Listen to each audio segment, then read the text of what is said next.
I was hospitalized after a terrible accident, then my nurse asked, "Remember me?" The sound of twisting metal was the last thing I remembered before everything went dark. 1 second, I was driving down a bright sunlit highway on a beautiful Tuesday morning, thinking about picking up my 8-year-old son from school later that afternoon. The next second, a truck lost control in front of me. Tires screamed. Glass exploded. The world spun violently. Then came silence. When I finally opened my eyes again, I wasn't sure if minutes, hours, or days had passed. The room around me was bright white. Machines beeped steadily. My body felt like it had been crushed beneath a mountain. Every breath hurt. My left arm was wrapped in thick bandages, and my legs felt strangely heavy beneath the blanket. Before we continue, if you believe in kindness, second chances, and the incredible ways life can come full circle, please take a moment to like this video, leave a comment, share it with someone who needs hope today, and subscribe to Single Dad Empire for more emotional stories that touch the heart. I closed my eyes and tried to remember what had happened. My name is Preston Hale. I was 38 years old and a single father raising my son, Mason, after losing my wife 4 years earlier to cancer. Since then, life had become a constant balancing act between work, parenting, bills, and grief. Every morning started before sunrise. Every night ended long after exhaustion had taken over. But I never complained. Mason was my entire world. The doctors later told me the accident should have killed me. Multiple fractures. Internal injuries. Significant blood loss. Several surgeries. Weeks of recovery ahead. As terrifying as the diagnosis sounded, my first thought wasn't about myself. It was about my son. Who was taking care of him? How scared was he? Did he think I wasn't coming home? The fear hit harder than any physical pain. Over the following days, hospital life settled into a strange routine. Doctors visited. Physical therapists encouraged me to move. Nurses checked medications and monitors. Yet despite the constant activity around me, loneliness lingered heavily inside the room. Mason visited whenever my sister brought him. He tried to be brave, but I could see the fear hiding behind his smile. Children always tell the truth with their eyes. Every time he left, the room felt emptier. Then one morning, something changed. The sunlight poured through the hospital window, painting golden patterns across the floor. I had barely slept the night before because of the pain. The door opened. A nurse entered carrying medication and a clipboard. At first, she looked like any other nurse. Dark hair pulled back neatly. Calm eyes. Gentle smile. Professional and composed. But when she looked directly at me, something unusual happened. Her expression softened.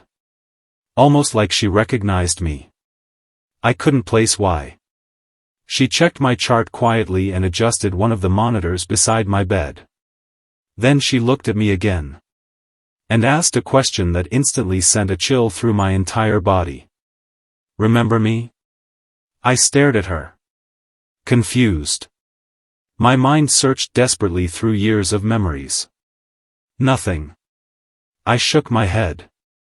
The nurse smiled gently. Not disappointed. Not surprised. Just patient. Then she said something I never expected. 20 years earlier, on a rainy afternoon, a frightened 13-year-old girl had been sitting alone outside a grocery store. And I had been the stranger who helped her. At first, the memory didn't come. Then slowly, fragments appeared. A rainy day. A teenager crying. A broken bicycle. A crowded parking lot. Suddenly I remembered. Back then, I had been 18 years old. I was working part-time while attending community college. One afternoon, I found a young girl sitting beside a damaged bicycle near a grocery store entrance. She looked terrified. People walked past without stopping. Nobody asked if she was okay. But something about her expression bothered me. So I approached her. The girl had explained that her mother worked double shifts and couldn't answer her phone. She had fallen from her bicycle several miles from home and hurt her ankle. She didn't know what to do. I remember buying her food from the grocery store because she hadn't eaten all day. I remember helping fix her bicycle chain. I remember sitting with her for almost 2 hours until we finally reached her mother through a neighbor. To me, it had been an ordinary act of kindness. A small moment. One afternoon. Nothing more. I had completely forgotten about it. But she hadn't. The nurse standing beside my hospital bed was that same girl. Her name was Celeste Rowan. And tears filled her eyes as she explained what happened afterward. She came from a difficult home. Her mother worked constantly. Money was always scarce. Life often felt overwhelming. But that day, a stranger had stopped when everyone else kept walking. That stranger was me. For years, she carried that memory. Not because of the food. Not because of the bicycle. But because someone cared enough to stay. Someone made her feel seen. Valued. Important. As she grew older, that moment shaped her life. She decided she wanted to help people the way I had helped her. Eventually she became a nurse. And now, somehow, life had brought us together again. I sat speechless. The room suddenly felt smaller. Warmer. More emotional. Because the truth was, I barely remembered that afternoon. Yet it had changed the entire direction of someone else's life. Over the next several weeks, Celeste became one of the people most involved in my recovery. Not because she had to. Because she wanted to. Every morning she greeted me with encouragement. Every difficult therapy session felt slightly easier after talking with her. Every setback became manageable. Recovery wasn't easy. There were days I wanted to quit. Days the pain felt unbearable. Days when standing for 30 seconds felt like climbing a mountain. But Celeste never allowed me to focus only on what I'd lost. She constantly reminded me how far I'd come. Little by little, progress happened. A few steps. Then a few more. Eventually walks down the hallway. Then stairs. Then longer sessions. My body slowly healed. But something else healed too. The emotional wounds I'd carried since losing my wife. For years, I had buried my grief beneath responsibilities. Single parents don't get much time to fall apart. Bills still arrive. Children still need dinner. Life keeps moving. Talking with Celeste forced me to confront emotions I had ignored for years. She listened without judgment. She understood pain because she'd lived through her own struggles. And somehow, through countless conversations, I began healing in ways I never expected. One afternoon, several weeks later, Mason visited after school. By then, I could sit comfortably in a chair near the window. The sunlight filled the room. The sky was bright blue. For the first time since the accident, I felt hopeful. Mason noticed Celeste standing nearby. After she left, he asked something that made me laugh. He said she looked at me the same way heroes look at people they save in movies. Children notice everything. I smiled but didn't know how to answer. The truth was more complicated. Neither of us had saved the other. Life had simply connected two people through kindness. One act. One memory. One moment that never disappeared. Weeks later, the day finally arrived. The doctors cleared me to leave the hospital. I should have felt excited. Instead, I felt strangely emotional. Hospitals are places people rarely want to stay. But this one had become the setting for something extraordinary. As I packed my belongings, Celeste stopped by one final time. We talked for nearly an hour. About life. About second chances. About the strange ways kindness travels through the world. Neither of us knew what the future would hold. But we both understood something important. Every act of compassion creates a ripple. Sometimes that ripple reaches places you'll never see.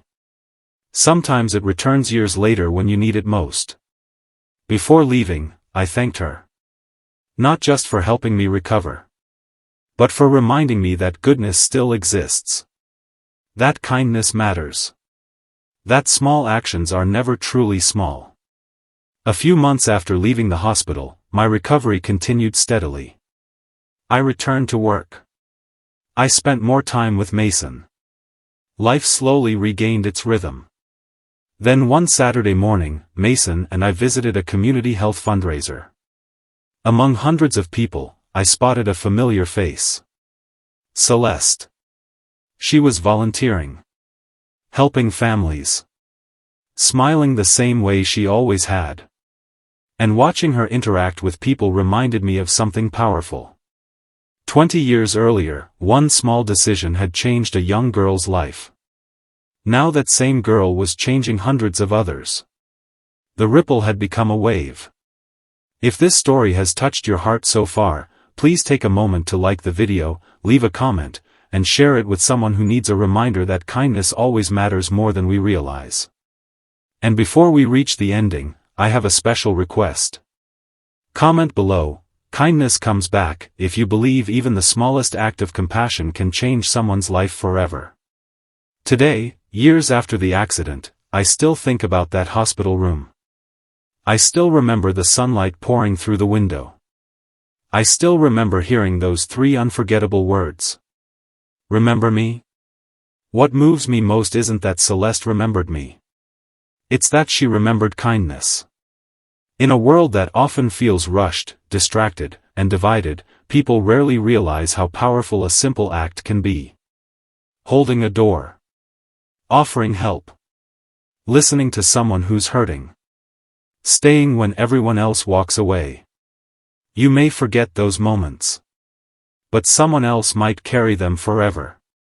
And someday, when life knocks you down and leaves you wondering if anyone cares, you might discover that your kindness has been traveling quietly through the years, finding its way back to you.